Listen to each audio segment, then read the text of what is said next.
अटल सेतू पासून फक्त 12 मिनिटांवर बुक करा उरण मधील फ्लेक्सी ऑफिस स्पेसेस अवघ्या 25 लाखात. Grand Uran central 8657718074. खालापूर तालुक्यातील पाली बुद्रुक वावरले ग्रामपंचायत मधील रहिवासी मराठी शेतकरी अलका चव्हाण समेळ या बहिणीवर जलसमाधी घेण्याची वेळ आली आहे. चव्हाण समेळ यांनी सांगितलं की जुलै 2022 पासून माझी 2.5 एकर शेती दरवर्षी 3 ते 4 फूट पाण्याखाली जाऊन भात पिकाचं नुकसान होतंय. प्रशासनाकडे तक्रारी केल्या पण न्याय मिळालेला नाही. सॉल्ट रेस्टॉरंटचे मालक आहुजा यांनी त्यांच्या मालकीच्या जागेत भला मोठा तलाव बनवला असून नैसर्गिक पाणी जाण्याचा प्रवाह बंद केल्याने तलावाचं पाणी माझ्या भात शेतीत साठून राहत आहे.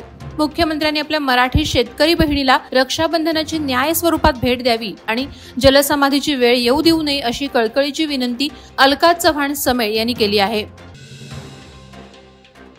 आपल्या राष्ट्रध्वजातील रंग केशरी, पांढरा आणि हिरवा हे त्याग, धैर्य, प्रेम, शांतता आणि विश्वासाचं प्रतीक आहेत. घरोघरी तिरंगा अभियानाच्या माध्यमातून देशप्रेमाचा जागर होणार आहे. हे अभियान संपूर्ण जिल्ह्यात लोकसहभागातून प्रभावीपणे राबवलं जात असल्याचे प्रतिपादन जिल्हाधिकारी किशन जावळे यांनी केलं. जिल्हा प्रशासन आणि अलिबाग नगरपालिका यांच्या वतीनं जिल्हाधिकारी कार्यालय आवार येथे घरोघरी तिरंगा अभियानाचा शुभारंभ जिल्हाधिकारी जावळे यांच्या हस्ते झाला. त्यावेळी ते बोलत होते. महाराष्ट्र राज्यात यावर्षीही 2.5 कोटी तिरंगा घरांवर फडकवले जाणार आहेत. लोकशाहीच्या बळकटीसाठी, पत्रकारांच्या न्याय हक्कासाठी हे ब्रीद घेऊन महाराष्ट्र राज्य पत्रकार संघाकडून दीक्षाभूमी नागपूर ते मुंबई मंत्रालय अशी राज्यव्यापी पत्रकार संवाद यात्रा 28 जुलैपासून प्रदेशाध्यक्ष वसंत मुंडे यांच्या नेतृत्वाखाली निघाली असून 19 ऑगस्ट रोजी पत्रकार संवाद यात्रा खोपोली शीलफाटा येथे दाखल होणार आहे. महाराष्ट्र राज्यातील पत्रकारांच्या प्रश्नांना वाचा फोडण्यासाठी आणि थेट जनतेशी संवाद साधून समर्थन मिळवण्यात येणार आहे. पुढे ही संवाद यात्रा पनवेलकडे जाणार असल्याने नियोजन करण्यासाठी महाराष्ट्र राज्य मराठी पत्रकार संघाच्या पत्रकारांची बैठक पनवेल शासकीय विश्रामगृहात पार पडली. कामगार नेते महेंद्र शेठ घरत यांच्या नेतृत्वातील न्यू मॅरिटाईम अँड जनरल कामगार संघटनेची घोडदौड दिवसेंदिवस सुरू आहे.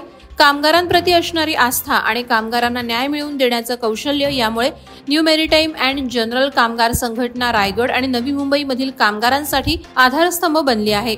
अतिरिक्त पाताळगंगा, MIDC चावणे येथील HPCL आणि कुंभिवली येथील GA स्टील या कंपन्यातील कामगारांनी कामगार नेते महेंद्र शेठ घरत यांचं नेतृत्व स्वीकारलं. संघटनेच्या नामफलकाचं अनावरण एकाच दिवशी कामगार नेते महेंद्र शेठ घरत यांच्या शुभ हस्ते करण्यात आलं. नागपंचमी सणाचं औचित्य साधून माणगाव तालुक्यातील गोरेगाव येथील रोहिदास गर्जना मंडळातर्फे नारळ फोडून बाल्या नृत्याची सुरुवात करण्यात आली. बाल्या नाच हा दक्षिण रायगड आणि रत्नागिरीतील लोकनृत्याचा प्रकार आहे. गौरी गणपतीच्या सणाला हे नृत्य गावोगावी आवर्जून केलं जातं.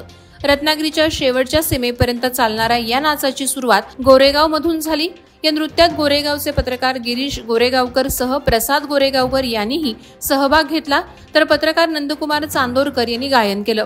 यावेळी मंडळाचे पदाधिकारी, सदस्य, ज्येष्ठ नागरिक, मुले आणि महिला वर्ग उपस्थित होते.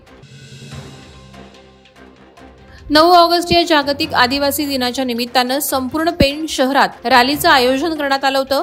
यावेळी हजारो आदिवासी बांधवांनी मोठ्या उत्साहात हा दिन साजरा केला.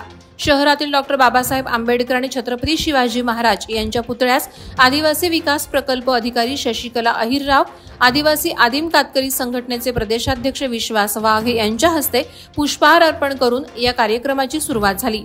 संघटनेचे महाराष्ट्र प्रदेशाध्यक्ष विश्वास वाघ यावेळी म्हणाले की आदिवासी समाज हा विखुरलेला असताना त्याला एकसंघी करण्याचं काम या जागतिक आदिवासी दिनानिमित्तानं होतं. जिल्हाधिकारी किशन जावळे यांच्या आदेशानुसार रायगड जिल्ह्यात महसूल पंधरवडा राबवण्यात आला. 1 ते 15 ऑगस्ट रोजीपर्यंत महसूल विभागाकडून विविध उपक्रम राबवून शासकीय योजनांची माहिती तसंच लाभार्थ्यांना आर्थिक धनादेशाचं वाटप करण्यात येऊन एक मदतीचा हात देण्याचं काम शासनाच्या वतीनं करण्यात येत आहे. पेण तालुक्यात तहसीलदार तानाजी शेजाळ, प्रांत प्रवीण पवार यांच्या मार्गदर्शनाखाली नायब तहसीलदार प्रसाद कालेकर यांनी महसूल विभागाच्या वतीनं राबवण्यात येत असलेला महसूल पंधरवडा यात विविध उपक्रम राबवले. यात उपजिल्हा रुग्णालय पेण येथे दिव्यांग लाभार्थ्यांच्या आरोग्य तपासणी शिबिराचं आयोजन करून तपासणी करण्यात आली. आमदार प्रशांत रामशेठ ठाकूर यांच्या वाढदिवसानिमित्त सिंधुदुर्ग जिल्हा रहिवासी हितवर्धक संघातर्फे वृक्षारोपण कार्यक्रम आमदार प्रशांत दादा ठाकूर यांच्या हस्ते पार पडला। वाढदिवसाच्या निमित्तानं पुष्पगुच्छ आणि इतर कोणतेही शुभेच्छा वस्तू न स्वीकारता वृक्षारोपण करा असं प्रशांत दादांनी आवाहन करून समाजात एक उत्तम पायंडा पाडलाय। त्यांच्या या आवाहनाला प्रतिसाद देत 50 वृक्ष पनवेल स्टेशन जवळील ट्रॅफिक लाईनमध्ये लावण्यात आले। त्याची जोपासना हे मंडळ करणारे। यावेळी आमदार प्रशांत ठाकूर यांनी तुम्ही असेच उपक्रम करत राहा, मी शक्य ती सर्व मदत करेन असं आश्वासित केलं। केंद्र सरकारनं 13 ऑगस्ट ते 15 ऑगस्ट दरम्यान हर घर झेंडा हे अभियान राबवण्याचा निर्णय घेतला असून त्याची जनजागृती ग्रुप ग्रामपंचायत लोधिवली यांनी सुरू केली आहे। भारतीय स्वातंत्र्याचा अमृत महोत्सव झाल्यानंतर हे अभियान राबवून देशाप्रती अभिमान बाळगण्याची ही संकल्पना आहे। यावेळी ग्रुप ग्रामपंचायत लोधिवली कार्यालयापासून सुरू झालेली रॅलीची छत्रपती शिवाजी महाराजांच्या पुतळ्याला हार घालून सांगता करण्यात आली। रॅलीला ग्रामपंचायतच्या उपसरपंच रेखा भुईकोट, सदस्य सुभाष शिंदे, निखिल पाटील, विशेष अतिथी म्हणून विस्तार अधिकारी शैलेंद्र तांडेल उपस्थित होते। पेण नगर परिषदेच्या वतीनं घरोघरी तिरंगा अभियानाचा शुभारंभ मुख्याधिकारी यांच्या हस्ते झाला। यावेळी पेण शहरातून रॅली काढण्यात आली होती। महाराष्ट्र राज्यात यावर्षीही 2.5 कोटी घरावर तिरंगा फडकवला जाणार आहे। देशप्रेमाची भावना त्याद्वारे जागवली जाणार आहे। विविध दुकानं, आस्थापना यांच्यावरही तिरंगा फडकवला जाणार आहे। मोठ्या उत्साहात आणि जल्लोषात हे अभियान साजरं करण्यात येत आहे।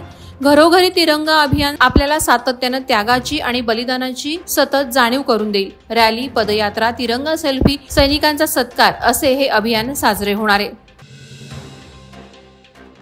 आधार चॅरिटेबल ट्रस्ट चौक आणि देशमुख मराठा समाज खालापूर मंडळाचे अध्यक्ष ज्येष्ठ सामाजिक कार्यकर्ते ह.भ.प. प्रभाकर देशमुख यांच्या वतीनं अवनी मतिमंद निवासी विद्यालय माळ शिरोशी येथील अनाथ आणि मतिमंद मुलांना मदत करण्यात आली। शाळेतील प्रत्येक मुलांच्या युनिफॉर्मचं मोजमाप घेऊन त्यांना गणवेश वाटप करण्यात आले। शैक्षणिक साहित्याबरोबर गरजेच्या वस्तू देण्यात आल्या। मुसळधार पावसानं शाळेची मोठी हानी झाली आहे, तिच्या दुरुस्तीचा खर्च देण्यात आला।